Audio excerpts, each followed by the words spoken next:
Bienvenue sur Sous le Baobab, là où les vérités cachées de l'Afrique prennent racine et s'élèvent en puissance.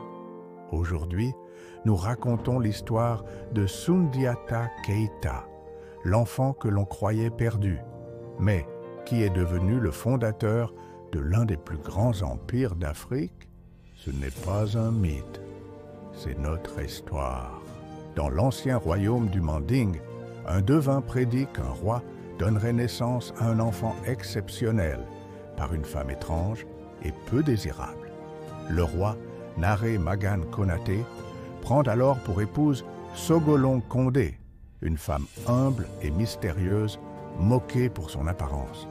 De cette union naît un enfant, Soundiata, aussi appelé Djata, le lion.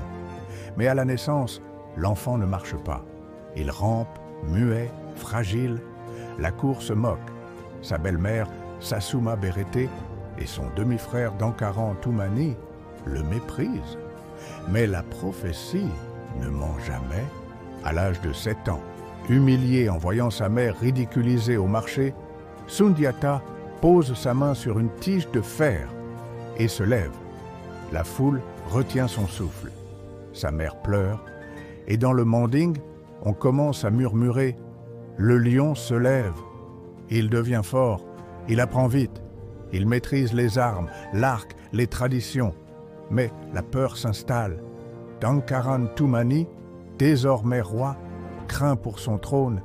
Soundiata, sa mère et ses frères sont forcés à l'exil, un prince sans royaume. Mais le destin n'avait pas dit son dernier mot. Dans le Manding laissé derrière, un nouveau fléau s'abat sur les peuples. Soumaoro Kanté, roi du Soso, sorcier, guerrier, roi de 99 royaumes. On disait qu'il était invincible, capable de réduire les armées au silence par la magie. Il incendie les villes, enchaîne les familles. Il tue le griot de Soundiata, Bala Faseke, et prend sa sœur Nana Triban pour épouse capturée. Les rois se soumettent. Le peuple pleure, mais dans les cœurs, on n'oublie pas le garçon qui s'est levé un jour dans la poussière. Pendant son exil, Soundiata devient un guerrier, un stratège, un homme d'État. Il apprend des rois, des chasseurs, des griots et des mages. Un jour, des émissaires de son peuple viennent le trouver. Il s'agenouille, revient, sauve-nous, conduis-nous. Soundiata répond à l'appel. Il réunit 12 royaumes, de la savane de Mema jusqu'aux terres du Ghana. Sa sœur Nana Triban, évadée du palais de Soumaoro, lui révèle un secret.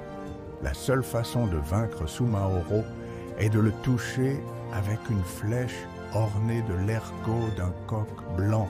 En 1235, sur les plaines de Kirina, le destin de l'Afrique de l'Ouest se joue. Les armées de Soumaoro Kanté, brutales et magiques, affrontent les troupes unies de Soundiata Keita. Le ciel s'assombrit. La magie est dans l'air. Mais Soundiata connaît la vérité. Il bande son arc et décoche la flèche enchantée. Soumaoro est touché. Il disparaît dans les montagnes et nul ne le revoit jamais. Le peuple s'écrie « Le lion a triomphé ». Soundiata retourne à Niani, son village natal, et est couronné Mansa, roi des rois. De l'anarchie naît l'ordre. L'empire du Mali est fondé. Il unifie les territoires du fleuve Niger jusqu'à l'Atlantique. Il respecte l'islam mais préserve les traditions africaines.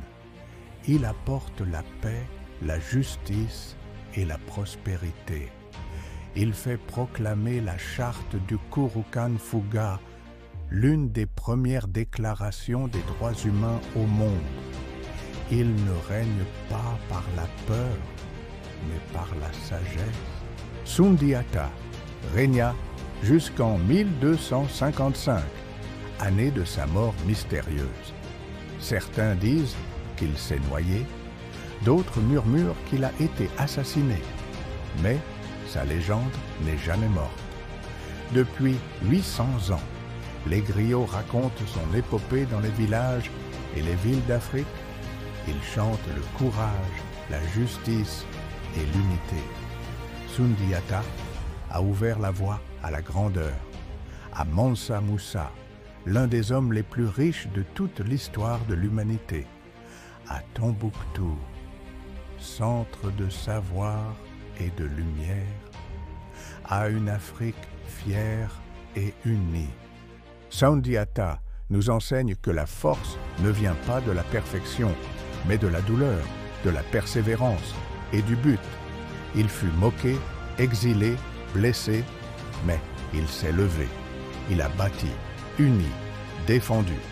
Son histoire nous rappelle que l'Afrique a toujours eu ses héros et que le pouvoir ne nous a jamais été offert. Il est né en nous. Si cette histoire vous a inspiré, abonnez-vous à Le Baobab intérieur. Ensemble, ravivons la mémoire et écrivons l'avenir.